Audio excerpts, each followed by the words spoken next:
their perseverance, their grit.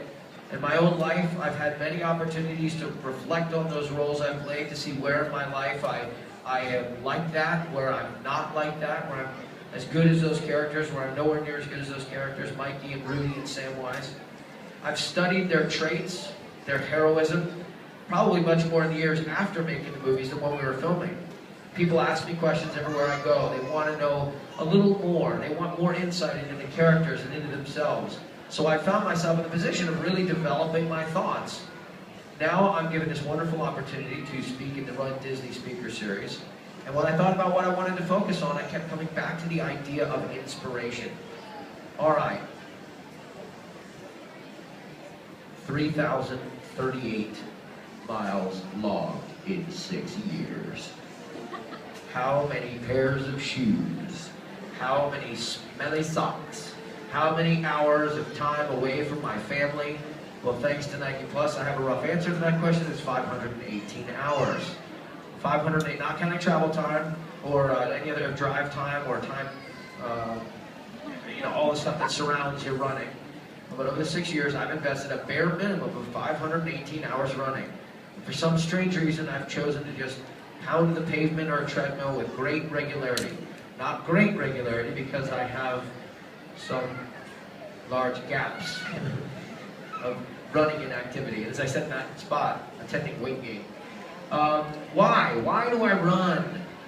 Well, most of the people here and I run for the same reasons, because we simply must run. I love to cycle and swim.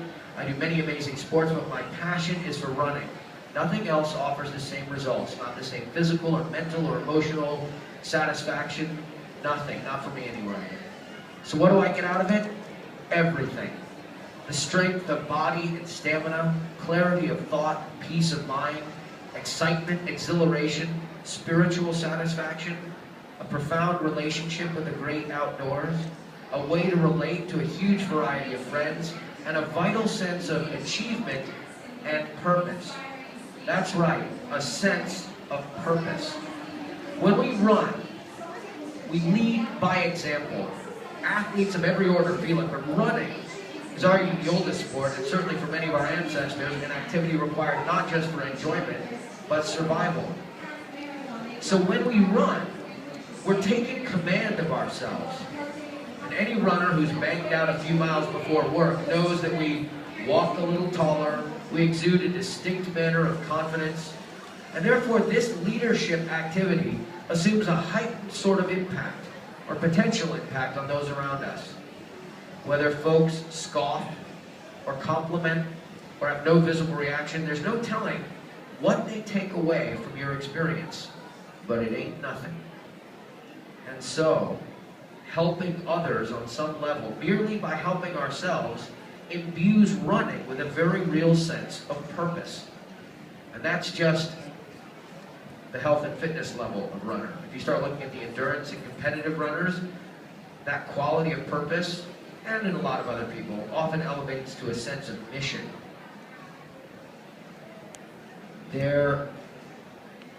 It doesn't happen in a vacuum. When we run, more or less with consistency, or even with periods of high running activity, there's generally some toll that's taken. We know what the extraordinary benefits are of running, but now let's ask ourselves, what is the cost of running? What sacrifices are made in exchange for all that good stuff? Pain. Lots and lots of pain. Perhaps joint pain, back pain, Achilles pain, hamstring pain, muscle tear pain, who knows? All manner of injuries are possible, particularly now that I'm in my 40s. I'm aware of that. Injuries have not been uncommon to me. But if you're one of the disciplined, relaxed, careful, lucky runners who've managed your running career without these more intense setbacks, surely you know that recovery from long runs, lactic acid, tightness, and a host of other running-related issues are familiar to all of us. But here's a strange one that most people don't talk about. Loneliness. I absolutely relish the solitude I enjoy while running. In fact, I mostly train alone, and that's the way I like it. I worship and celebrate the much-needed time for reflection in my day. But as I was trying to think about the low aspects of my running life, I had to admit to myself that I also occasionally allow for a kind of unique sadness to run with me. There are so many who cheer us on, from family and friends to race organizers, volunteers, and the public during these races. It's clearly one of the great things about these races. But as we analyze our total investment as runners, it seems only right to point out that sometimes leadership, boldness, achievement, they can at certain moments be quite lonely. It's hard for people to understand who haven't run themselves. Maybe because we all know about endorphin rushes and the exuberance that all runners seem to share. But on mile 8 or 12 or 17, when you know your family's waiting for you to go out to dinner, it can feel like no one knows your pain. No one gets that you're struggling. It's in these moments that we must dig deep and rely only on ourselves. The question, therefore, is, in the cosmic evaluation, is it worth it? Is adopting the habits and patterns of a runner worth the sweat, the aching, and the pain? Well, of course it is.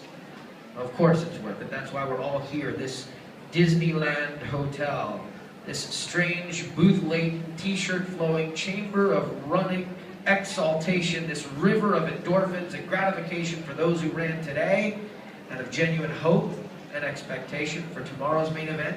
Who's running tomorrow? Oh yeah. Oh yeah. See you out there.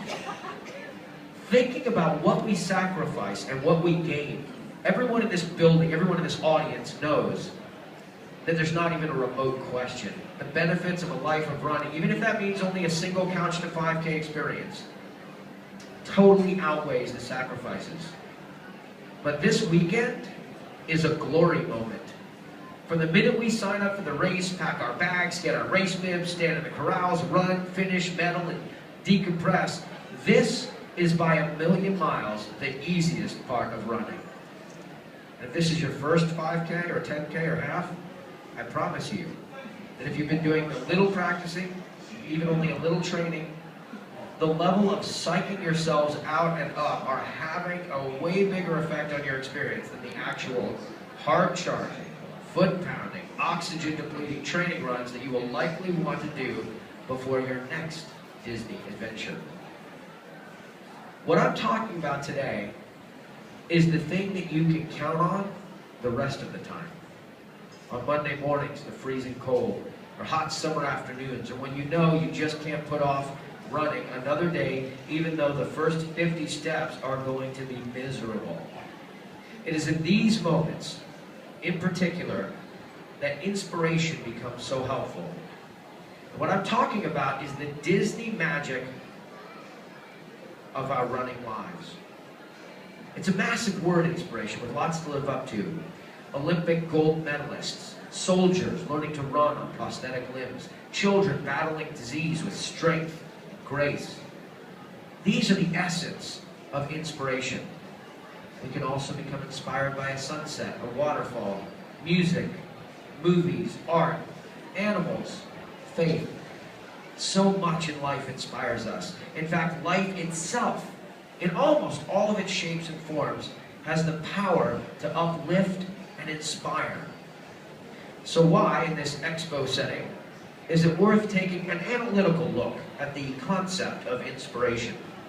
Isn't it enough to just be inspired, rather than rationally pulling the idea of inspiration apart? I'm like one of those rappers right now. Well, here's the thing, okay.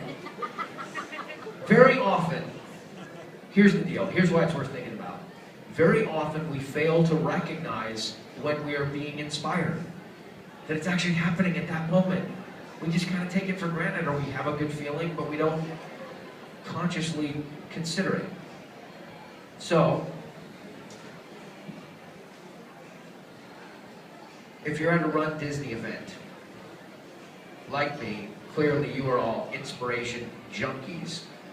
But my premise is that if you invest a little time, and we are, considering the very nature of inspiration, you may be able to deepen the intensity of your inspired experiences and hold on to them a little bit longer. What drives us and what stops us? Each of us has what I am now affectionately calling a grizzled detractor, our very own monsters. It's that thing inside us that can't help but continue to draw our attention to the pain we feel, to the tiredness and achiness and other sacrifices of this sport, this activity, this hobby, habit, obsession. The grizzled detractor inside us looks hungrily at those dynamics, searching for a solid enough reason to impede our development. But for runners, at certain key moments in our journey, something special happens. We look the grizzled detractor inside of ourselves in the eye and we spit. You all know that feeling. Most of you do. If you don't yet, you're going to. Believe me. We all know that feeling.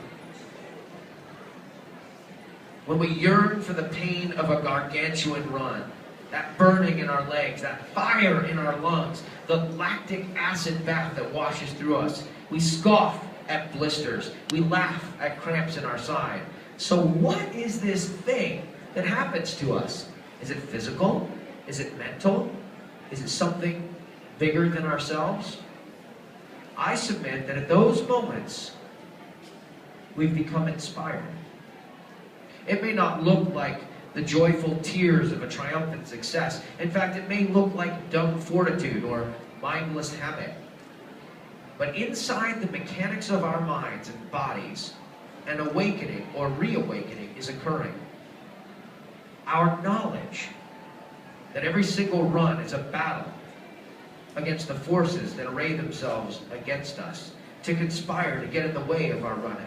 Our knowledge, whether we identify it as such or just mush on, our fundamental understanding of what is possible, our instinct to slog on, is the low-grade drip of inspiration that keeps us going. A comment from a colleague, man, I could never do that. A family member, well, how long are you going to be gone this time? A person who notices your running shoe and wants to compare notes. Each of these and a million other moments are the spark plugs of inspiration firing inside of us. So let's get at the anatomy of the idea. Did you know that inspiration, what part of speech is inspiration? Anybody know? Inspiration. Anyone? No? English majors? It's a noun. To inspire is a verb. A little easier to understand that one. But inspiration as an idea has been trickier, more tricky of a concept for me to grasp. Surely we know it when we feel it, but the actual definitions provoke more questions than answers. Here's 3 of them.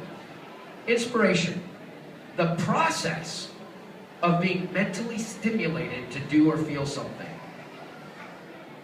That one's pretty straightforward. Number 2, this one is just a mind blower.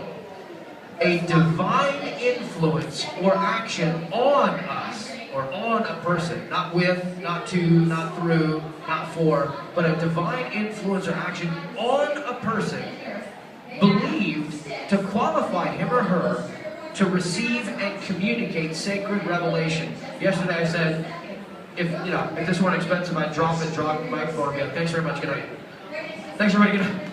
But I think, listen to it again. A divine influence or action on a person believed to qualify him or her to receive and communicate sacred revelation. If I see that sunset and I am ready to receive its beauty, its inspiration, and part 2, according to this definition, communicate that to somebody else. It's a fork ball. It's a 2-pronged thing. You get inspired, and now you're capable, and therefore I think obligated, to inspire somebody else. Uh-oh, can't be selfishly inspired. And then there's this 3rd one, the action or power of moving the intellect or emotions. I'm trying to do that right now. Is it working? A little bit? For you? I know, but you're up in front. You're like, yeah, I'm playing this whole thing to you.